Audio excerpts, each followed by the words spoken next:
Hola chicos y chicas, bienvenidos a nuestro primer episodio. Hoy estamos con una invitada muy especial, Alejandra Albán, hablándonos de su obra Las Lisístratas de Antistófanes, que es una adaptación clásica de la obra Lisístratas de Aristófanes. En esta, varias mujeres tratan de hacer una huelga de sexo para terminar con la guerra, pero Alejandra nos propone una nueva obra llena de matices nuevos, contemporáneos y performáticos, de los cuales estaremos hablando hoy. Esperamos que disfruten mucho este primer episodio.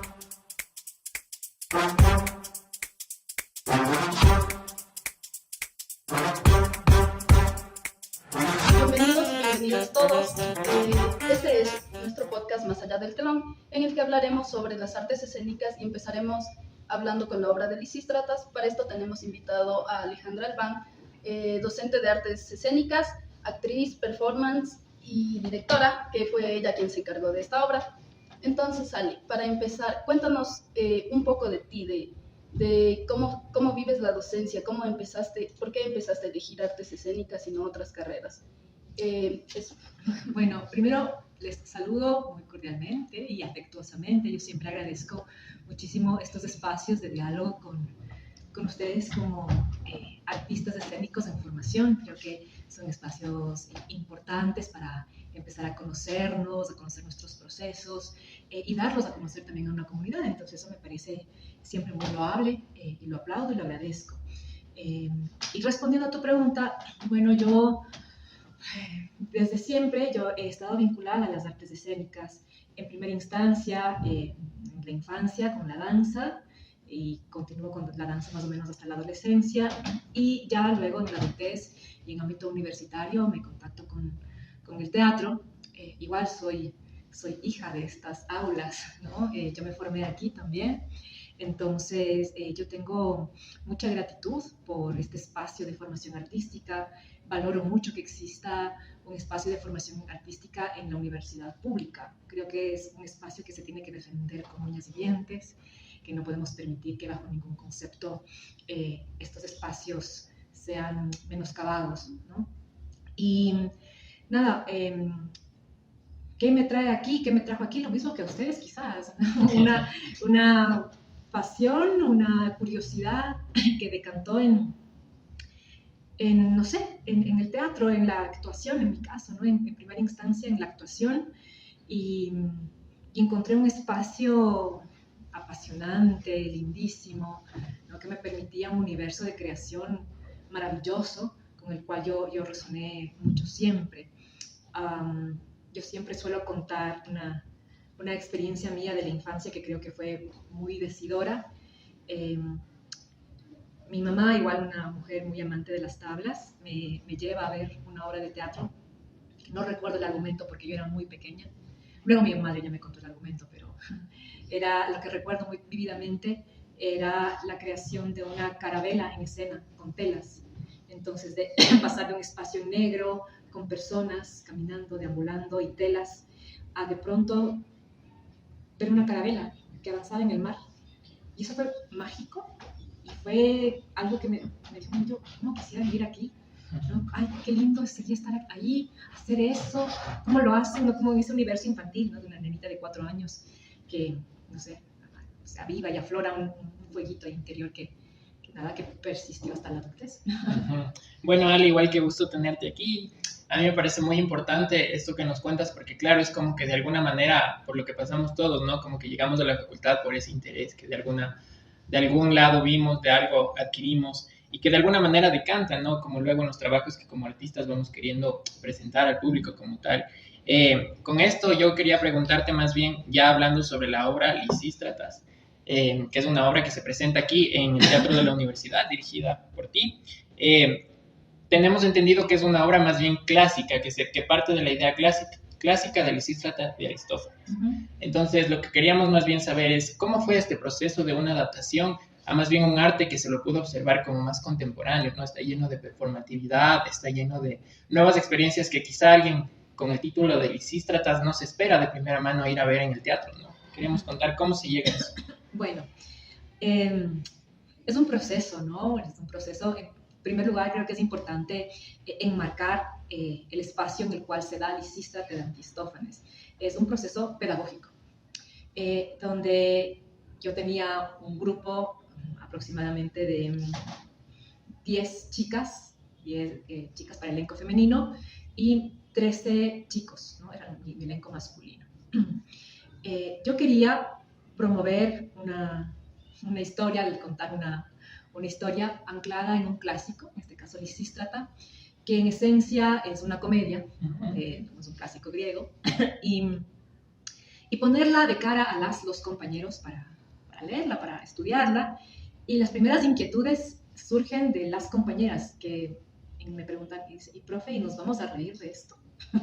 ¿No, profe? ¿Y cómo nos podemos reír de esta casi violación? Porque hay escenas en las que están enmarcadas dentro de lo cómico, como decía, pero ¿cómo en nuestro contexto podemos confabular para seguirnos riendo de estas formas de violencia?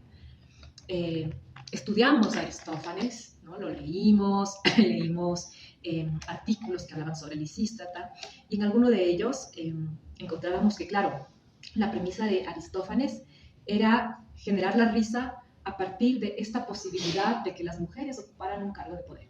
Ahí estaba lo cómico. Que las mujeres en algún momento, imagínense, en la antigua Grecia, ocuparan un cargo de poder o que se hicieran cargo del dinero, que tomaran decisiones. Eso era de una ciudad. Eso era lo cómico. Entonces, sumado a esto, sí, ciertas situaciones que ciertamente hoy por hoy se presentarían como muy violentas. Sobre todo en un contexto en el cual creo que ya somos mucho más conscientes de la violencia de género. Entonces, en diálogo con esto, en diálogo con experiencias personales de los compañeros y compañeras, empezamos a pensar desde nosotros y desde nuestras propias experiencias, a ver, de cara a esta sociedad, ¿cuántas veces me han violentado? ¿Cuántas veces yo he sido violento sin darme cuenta? ¿Cuántas veces he generado o estado o he presenciado? Y empezamos a generar un espacio de diálogo, además de mucha confianza, donde los compañeros empezaron a darse cuenta, ¿no? Decir, bueno, sí, es verdad, porque ellos decían, ¿no? Algunos de ellos decían, yo cuando salgo de mi trabajo de noche, no tengo miedo de que me violen, ni que me rapten, ni me secuestren, que me asalten por ahí. Pero no, las chicas, las compañeras, sí tienen otros miedos, ¿no? Sí hay otros, nos enfrentamos a unos intangibles que son mucho más cercanos a nosotras, al mundo de lo femenino, que a lo masculino. Entonces, desde esa empatía empezamos a repensar la obra. Y decíamos, bueno, vamos a colocar, entonces vamos a darle un poco la vuelta a esto, tenemos que darle un contexto. Habíamos revisado algún capítulo de un libro de Rita Segato que se llama La guerra contra las mujeres, donde te da cuenta, ¿no?, de que el cuerpo de la mujer siempre ha sido de alguna manera un trofeo de guerra, ¿no? Parte de conquistar un territorio es también tomar a las mujeres como parte de ese territorio, ¿no? Entonces, y entre otras premisas, entonces decíamos, bueno, Lisístrata quiere acabar con una guerra, ¿no? Esa es la premisa de Aristófanes. Y ella utiliza el poder de lo sexual. ¿No? Y el poder de lo sexual, vamos a inhibirnos de tener sexo, vamos a tener una huelga de sexo para acabar con la guerra. Pero claro, eso también, pensándolo desde lo contemporáneo, así, uno, limitar lo sexual a la interacción hombre-mujer, ¿sí? Que los griegos no se da, en primer lugar. Luego, lo otro era pensar en que los hombres son casi como animalitos ¿no? Que les puedes domesticar, les das la galleta, les quitas la galleta, les educas, les pones, es lo mismo con el sexo.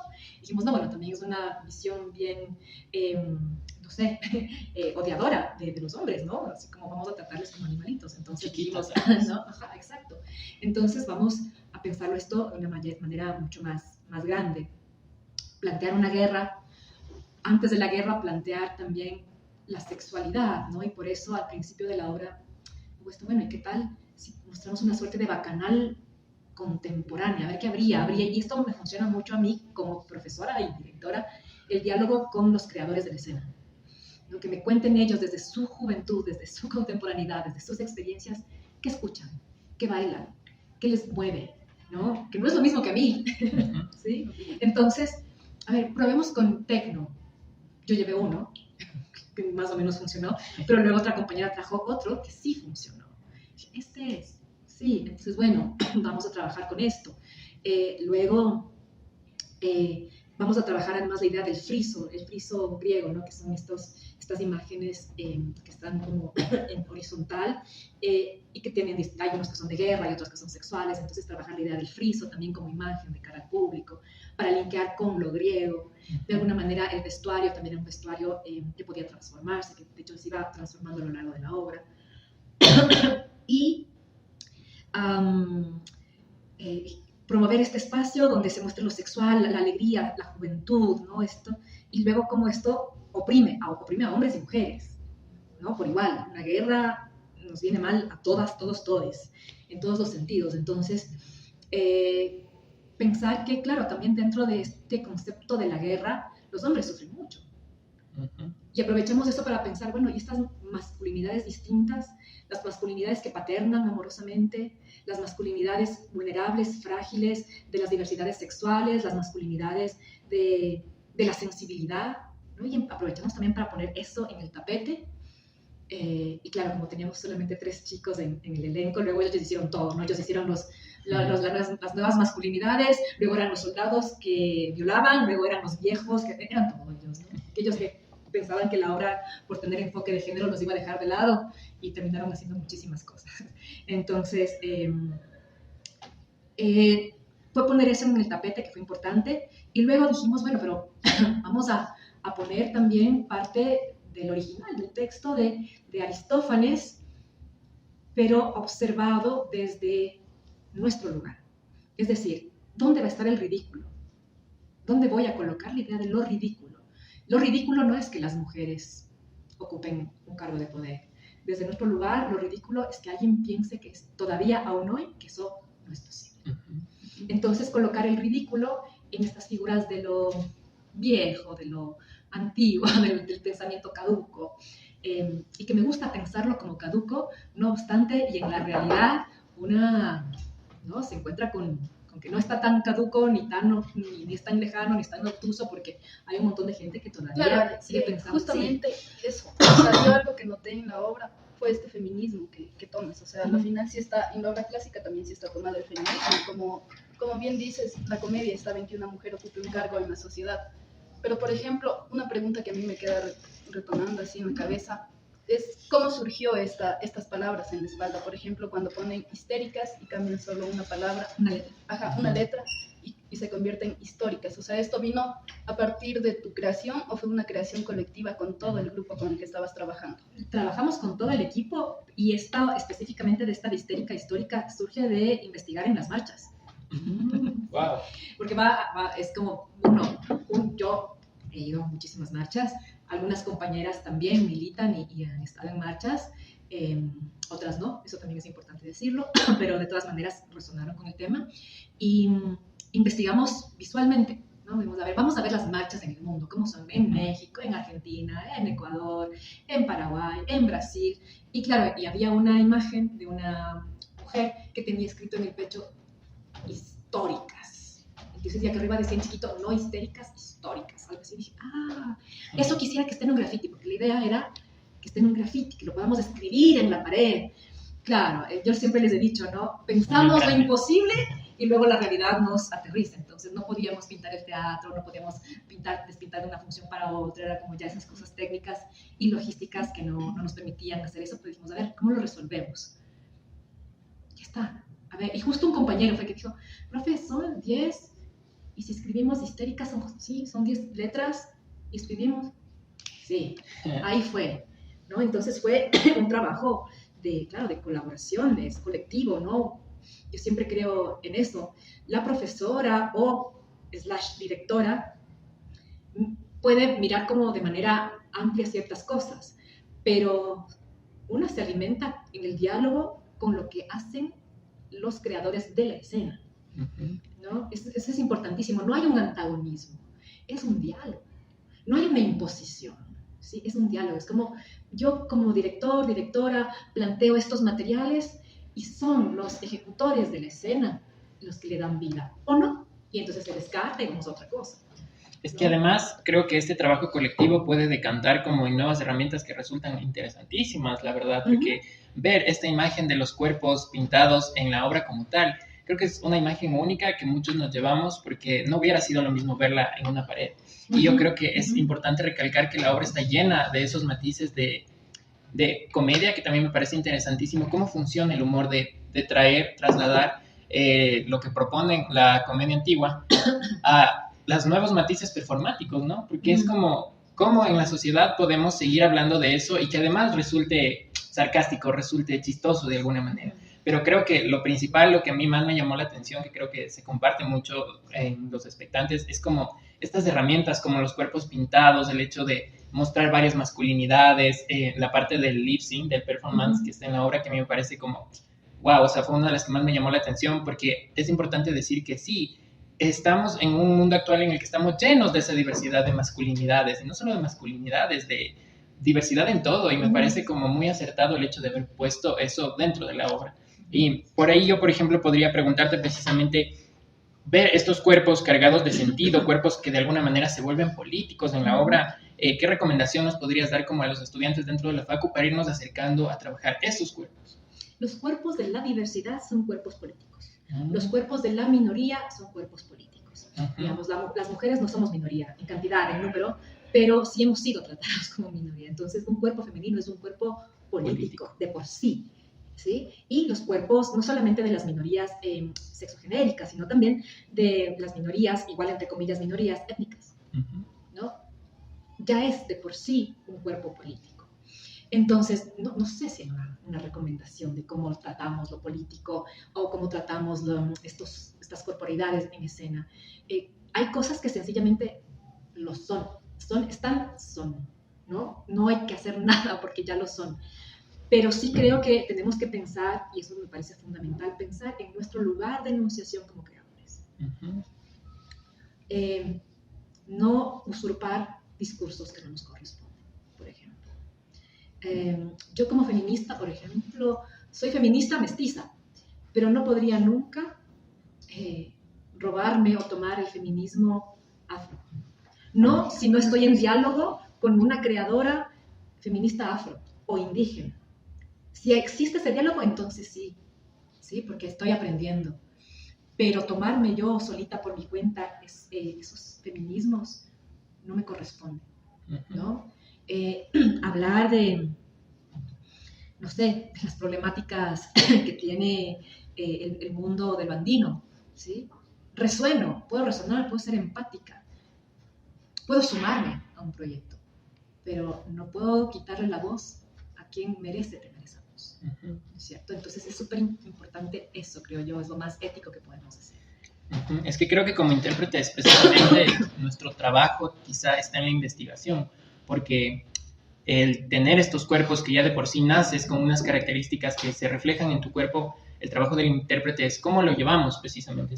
Y no sé si ahí tal vez tengas un punto de vista en el interés del compositor, una manera, tal vez por llamarlo de alguna manera adecuada, en la que se pueda guiar una línea de investigación, en la que un intérprete comience a conocer cuál es mi cuerpo político. Creo que tiene que ver con esto de investigación y reconocimiento, autorreconocimiento. Cuando uno se conoce y se reconoce como un ente social, como un actante político, creo que ahí empieza algo interesante, creo que ahí empieza algo importante. A veces la gente le tiene miedo a la palabra político, pero todo es político, todo lo es. Inclusive el que dice, yo en política no me meto, es un discurso político. Tiene una postura. Tiene una postura política, ¿no? Entonces, hay que, no sé, partiendo de la comprensión de esto y de investigar qué resuena conmigo, además, ¿no? Digamos, yo soy mujer mestiza. Todo lo que implica ser mujer mestiza en esta sociedad, en Ecuador, en Quito, ¿no? Yo creo que yo nunca me sentí más mestiza que en mi periodo de estudios fuera del país, ¿no?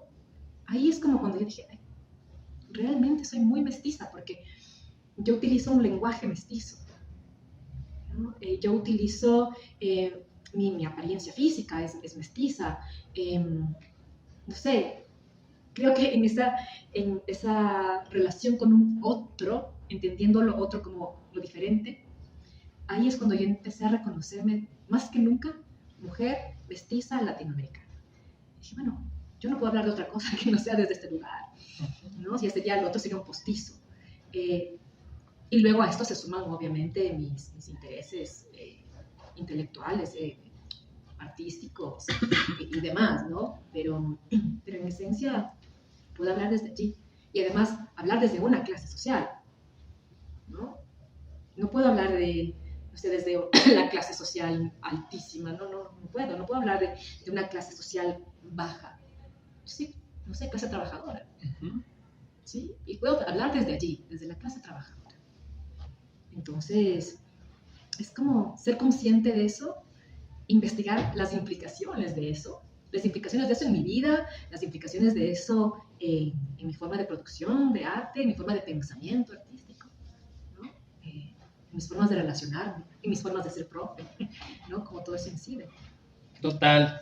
Y de alguna manera creo que es importantísimo plantear esto en este podcast que precisamente trata de hablar cuál es el proceso que llevamos los estudiantes aquí dentro de la facu, en la carrera de artes escénicas como tal, porque hay como un momento, ¿no?, en el que como estudiantes creo que nos vemos con la necesidad de conocer la historia, pero para identificarnos con lo que somos, para saber de dónde venimos, y es importante decir que mientras más se conozca, más identificado te sientes sobre de dónde están realmente mis raíces. Exacto. Y precisamente con eso, tal vez la pregunta que podemos hacer ahora es, aquí dentro de la universidad pública, o tal vez para hacerlo más chiquito con los estudiantes que realizaron Lisístrata como tal, ¿cuáles fueron tal vez los limitantes durante esta investigación corporal, durante la investigación de sus cuerpos, cómo lo llevaron a escena y qué hubo que tal vez no les permitió avanzar tan rápido? Yo creo que no lo pondría en términos de que no permitió avanzar rápido. Yo lo pondría en términos de qué generó resistencias, ¿no es cierto? Creo que en primera instancia, como ya lo había mencionado hace un ratito, en algunos compañeros, no sé, interpretarían parte del elenco masculino, pienso que hubo una resistencia porque pensaban que no iban a tener ninguna participación. De hecho, uno me lo confesó. Me dijo, profe, yo pensé que iba a abrir y cerrar la puerta para que ellas entren y salgan. Y fue gracioso porque le agradeció la oportunidad, pero también esto es importante. Uno no agradece la oportunidad. Este es un derecho. La universidad pública es un derecho, ¿no? Entonces, sí, que bueno que hay que agradecer que existe una entidad de arte, una institución de formación en arte en la universidad pública, pero es un derecho también. Como derecho hay que defenderlo. Dicho esto, sí procedo a lo siguiente. Creo que esa fue una forma de resistencia al principio. Y luego, claro, como una suerte de no claridad frente a lo que se iba proponiendo. Porque una cosa es tener un texto escrito, ¿no?, donde entra Lisístrata, habla con ni sé quién responde. Y eso les da una seguridad, una base a todos, directores, actores, escenotecnistas, etcétera, etcétera, etcétera. Pero ¿qué sucede? Que acá no teníamos eso. No teníamos un texto, no teníamos una base textual, teníamos una base conceptual. Y abordar la base conceptual creo que les traía así como muchos, no sé, muchos miedos, ¿no?, a los compañeros, a las compañeras, como ciertas resistencias, una incertidumbre, ¿no? Verse en un escenario gigante, enorme, por primera vez, decir, bueno, ¿y ahora qué vamos a hacer? ¿Y cuándo empezamos? ¿Y a qué hora se ve el montaje? ¿Y a qué hora sale el montaje? ¿No? Y creo que hubo esa ansiedad en un momento porque, claro, no estábamos con una base textual, estábamos investigando desde otros lugares. Claro, investigando a partir de la experiencia. A partir de la experiencia, a partir del concepto, ¿no? Pensar en Lisístrata no como un personaje, sino pensarlo como un concepto. Sí, creo que sentirse de alguna manera como con muchas cosas por hacer en un lugar muy amplio, a veces como que te da inseguridad, ¿no?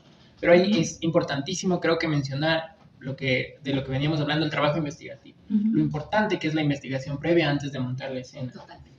Sí, y yo por ahí, por ejemplo, algo de lo que más me llamó la atención es, ya lo mencionaste un poquito, pero tal vez el vestuario, la idea del vestuario, ¿cómo decantó en la idea final del vestuario que se muestra en la obra? Claro, partíamos que íbamos a trabajar en una suerte de distopía, es decir, no le íbamos a anclar en Grecia 1500 años antes de Cristo, ¿no? Íbamos a plantear un espacio distópico, donde fuera posible que se conjugara un guiño al vestuario clásico griego pero con la ropa contemporánea. Ujú. Pensábamos en un ambiente, pensábamos en un espacio de guerra, y eso también fue interesante porque vino del diálogo con los compañeros, ¿no? Les preguntaba a las chicas, ¿cómo salen de casa? O sea, bueno, yo me he visto cómoda, yo me pongo botitas porque yo camino no sé cuántas cuadras y tomo buses, entonces yo me pongo pantalones y que sean impermeables porque puede que llueva. Y no, digo, nos vestimos para la guerra. No estamos muy lejanos, nos vestimos medio que para la guerra, chicas. ¿No? Sí, es verdad. Sí. Entonces, a ver, ¿cómo son estos pantalones? ¿No? Brinqueando con lo contemporáneo. Y ahí pensamos, bueno, vamos a utilizar abajo pantalones y arriba la sutileza de la ropa griega, que ese era un contraste que visualmente a mí me gustaba mucho. Es decir, que se vieran como centauras, ¿sí? Hacia abajo como cuerpos fuertes de caballo que pisen fuerte con botas y arriba ligeras, ¿no? Y suaves. Esa era la idea de este vestuario. Pero el vestuario surge de esto, de las conversaciones, de las premisas, de la investigación. Claro. De la investigación, ¿no? Entonces, es fundamental lo que tú dices.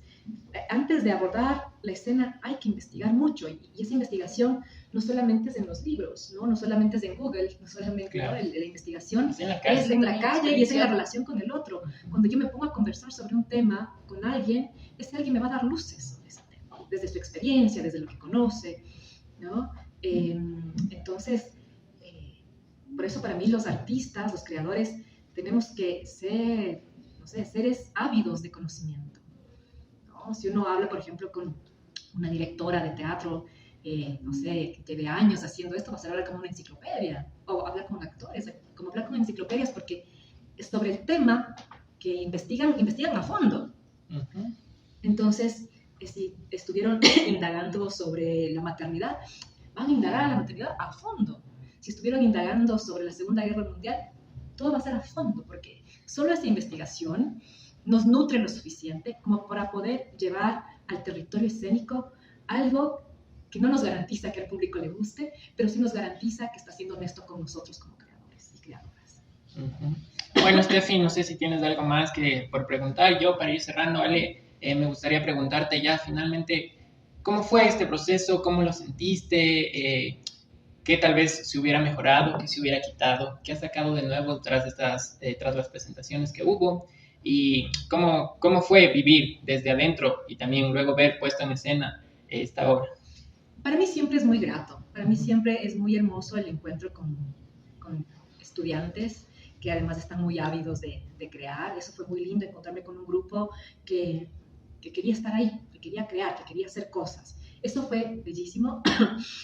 Por otra parte, creo que fue importante haber generado un espacio de confianza porque ellos no me conocían. ¿No es cierto? Yo no los conocía mucho, los había visto virtualmente. Pero que ellos hayan tenido la generosidad de confiar y que tal vez yo haya tenido la capacidad de haber generado un espacio de confianza, creo que fue algo importante. ¿Qué cambiaría?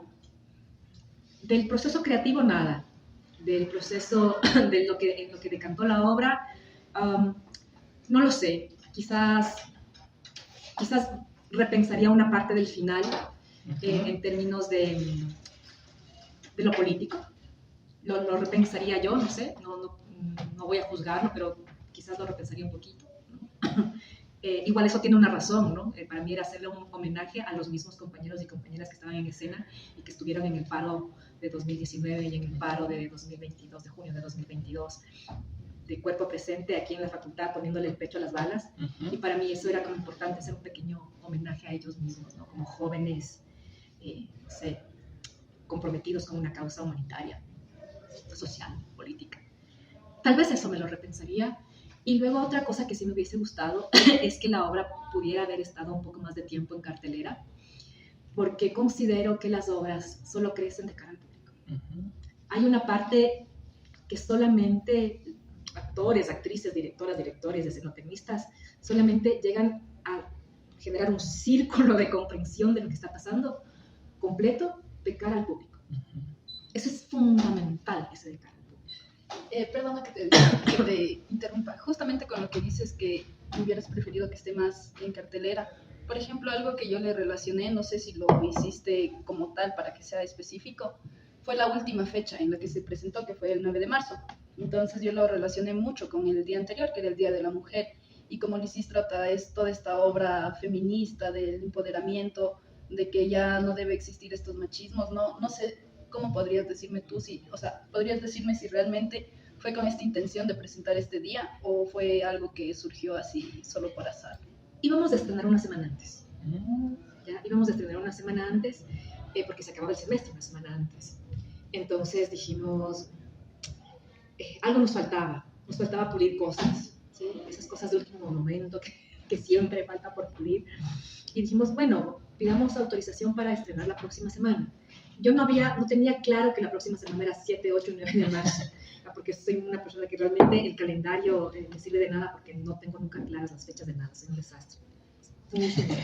Entonces, claro, mis compañeras estudiantes, que ellas sí son muy organizaditas, abren su calendario y dicen, profe, ¿entonces sería 7, 8 y 9 de marzo? Sí, coincidió. Fue como una, una casualidad afortunada. Y que creo que está lleno de coincidencias que funcionaron al final, ¿no? Sí. Porque al final, como digo, ver estos cuerpos pintados fue hermoso. Que haya caído justo en el contexto del Día de la Mujer, con 10 mujeres intérpretes además, fue algo muy grato de ver. Y bueno, Ale, te agradecemos muchísimo por haber participado de esto. Nuestros podcasts son de tiempo limitado, pero muchísimas gracias por el conocimiento que nos puedes compartir. Fue un placer para todo el equipo y esperamos ver una nueva apuesta y tal vez tenerte aquí de invitada nuevamente. Muchas gracias a todos ustedes, de verdad, muy amables, me siento muy honrada, espero no haberles aburrido mucho. y nada, pues que siga adelante el proyecto. Muchas gracias.